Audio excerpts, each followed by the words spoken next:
Assalamualaikum warahmatullahi wabarakatuh.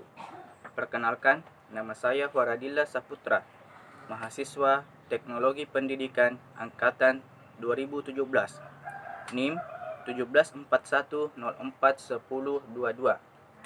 Pada hari ini, kita akan membahas mengenai intervensi manajemen mutu terpadu, di mana kita harus mengerti apa itu manajemen mutu terpadu. Manajemen mutu terpadu terkait dengan upaya peningkatan kinerja secara tidak langsung di dalam sebuah kawasan organisasi. Secara teknis, manajemen mutu terpadu sebagai falsafah dan budaya organisasi adalah intervensi secara tersirat mengenai pengetahuan yang terkandung di dalamnya syarat erat dengan penanaman nilai-nilai di dalam sebuah organisasi bagi siapapun yang berkarya di dalam sebuah organisasi. Itu tadi merupakan pengertian dari manajemen mutu terpadu. Selanjutnya kita akan pindah ke peran manajemen mutu terpadu. Teknologi kinerja, walau digunakan tanpa dua kata ini, peningkatan mutu, namun tetaplah memuat prinsip-prinsip manajemen mutu terpadu, atau yang biasa disebut dengan total quality management.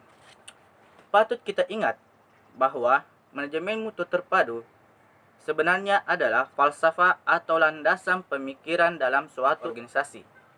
Ya, perlu disadari oleh suatu pihak dalam organisasi tersebut.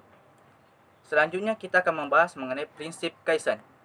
Prinsip Kaizen adalah istilah yang berasal dari bahasa Jepang. Kata tersebut berarti adalah perbaikan atau peningkatan.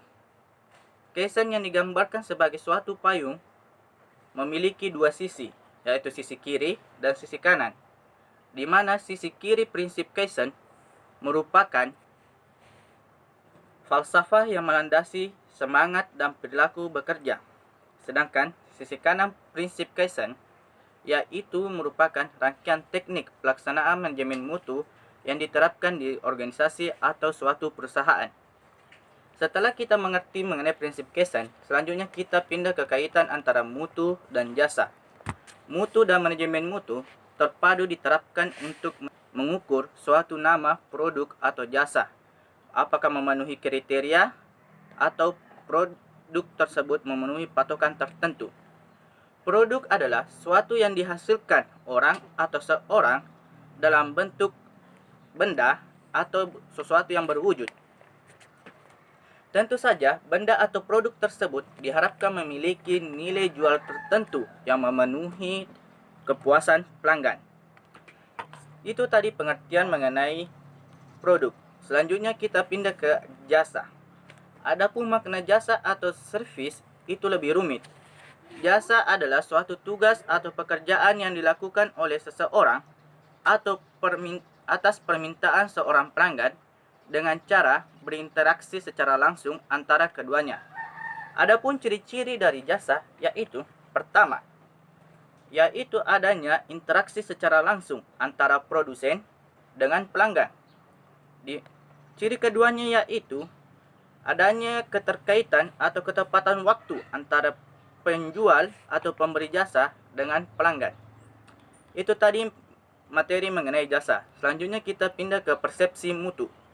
Persepsi mutu terkait dengan sifat jasa ini, maka sulit menentukan dan mengukur mutu jasa sesuatu. Subjektivitas pelanggan sangat menentukan secara khusus persepsi mutu. Inilah yang sebenarnya sering muncul dan menjadi ketepatan mutu atau jasa. Apakah jasa tersebut memiliki mutu bagus ataukah jasa tersebut memiliki mutu yang buruk? Selanjutnya, kita akan membahas mengenai pelanggan. Pelanggan merupakan atau menempati nomor satu dalam perilaku kerja karyawan sesuai dengan prinsip manajemen mutu terpadu dan pendapat Salisbury, yaitu berorientasi pada pelanggan. Pelanggan terbagi menjadi dua, yaitu konsumen dan klien. Konsumen merupakan pelanggan di mana yang berorientasi kepada barang atau produk tertentu. Sedangkan klien biasanya digunakan untuk pelanggan yang memiliki atau berharap untuk mendapatkan jasa. satu yang perlu dipahami adalah pelanggan dapat menentukan nasib dari suatu jasa dan produk yang dihasilkan oleh produsen atau suatu organisasi. Selanjutnya kita akan membahas mengenai prinsip mutu. Prinsip mutu terbagi menjadi dua, yaitu quality control dan quality assurance, di mana quality control yaitu prinsip mutu tertua yang menyayangi dan kesalahan atau kekurangan suatu produk yang sudah jadi. Prinsip ini menyisakan atau membuat kembali barang yang sudah jadi dan tidak memenuhi persyaratan. Artinya, pemeriksaan barang dilakukan produk saat pasca produksi. Sedangkan quality assurance merupakan melakukan tindakan preventif yang sebelumnya selama proses produksi. Prinsip ini menjaga mutu dari awal sampai akhir produksi agar tetap terjadi produk yang tetap sesuai dengan kriteria yang diharapkan oleh pelanggan. Selanjutnya kita akan membahas mengenai konsep benchmark dan benchmarking, di mana kita harus mengetahui apa itu dulu benchmark.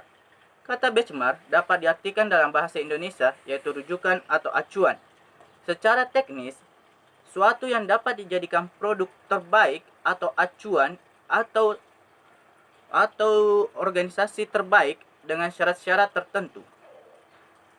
Sedangkan benchmarking merupakan suatu upaya organisasi untuk membelajarkan diri dari sisi yang berbeda. Benchmarking adalah upaya menjadi suatu organisasi yang lebih baik atau menyamakan diri atau melebihi dari organisasi yang menjadi benchmark atau pembanding. Membandingkan dengan organisasi yang menjadi benchmark, berarti organisasi tersebut menjalankan perubahan dan perbaikan berkelanjutan. Selanjutnya kita akan membahas mengenai evaluasi benchmark, di mana evaluasi benchmark memiliki beberapa generasi, di mana generasi pertama yaitu adalah benchmarking disebut dengan reservoir engineering atau rekayasa terbalik, di mana generasi kedua disebut dengan cooperative benchmarking, atau generasi kedua ini mulai bergeser dari produk ke proses, di mana namun tetap mencari pesaing terbaik dari produk yang ada. Generasi ketiga, benchmarking kita lebih menentukan kepada proses melalui proses belajar dari pihak dari organisasi yang ada di luar dari organisasi kita. Selanjutnya yaitu adalah generasi keempat.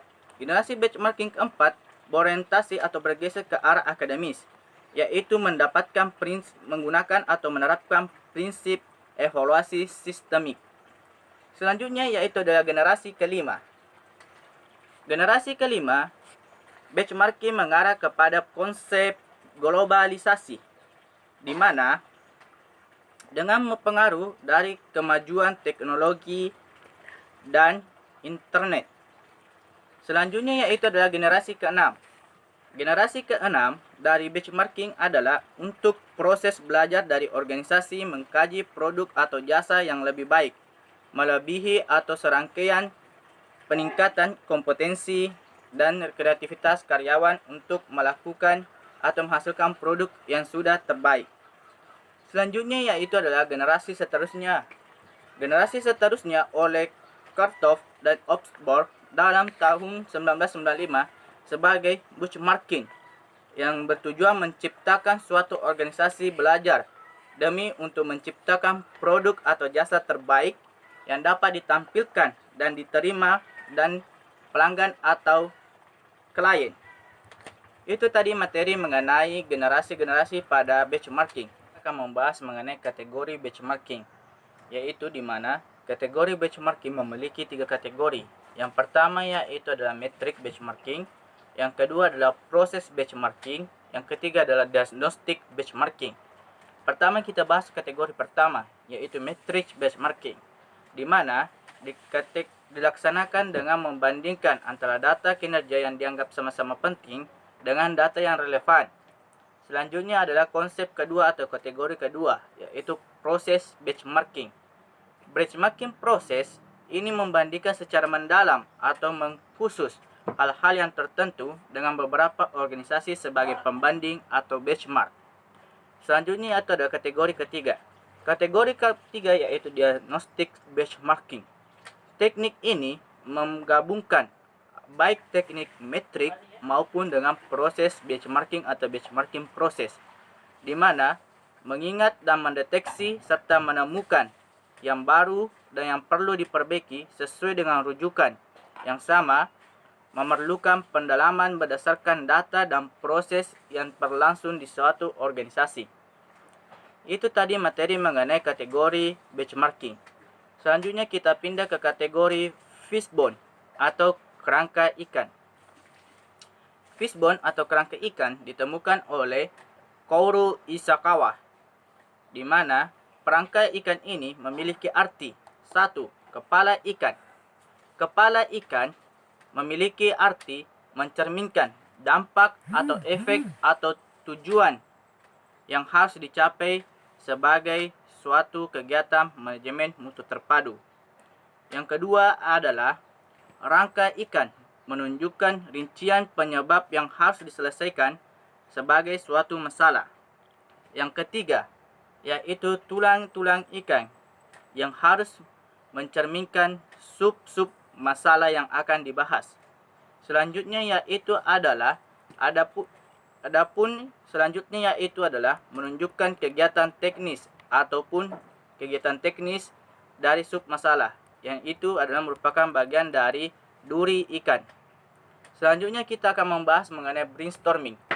Brainstorming merupakan diskusi terbuka mengenai gagasan kreatif yang dilaksanakan bersama dengan mitra kerja. Sering sekali kita menemukan kesalahan karena terburu-buru untuk menyelesaikan gagasan atau suatu pembahasan secara gagasan. Untuk mengatasi hal tersebut, gagasan tersebut akan dibahas di dalam brainstorming. Teknik brainstorming yaitu memperlakukan semua peserta diskusi secara sama. Teknik ini berbicara dengan memukakan pendapat mengenai sesuatu hal berkenaan dengan masalah yang dibahas. Itu tadi materi mengenai intervensi manajemen mutu terpadu. Saya Faradila Saputra mengucapkan terima kasih. Saya undur diri. Wassalamualaikum warahmatullahi wabarakatuh.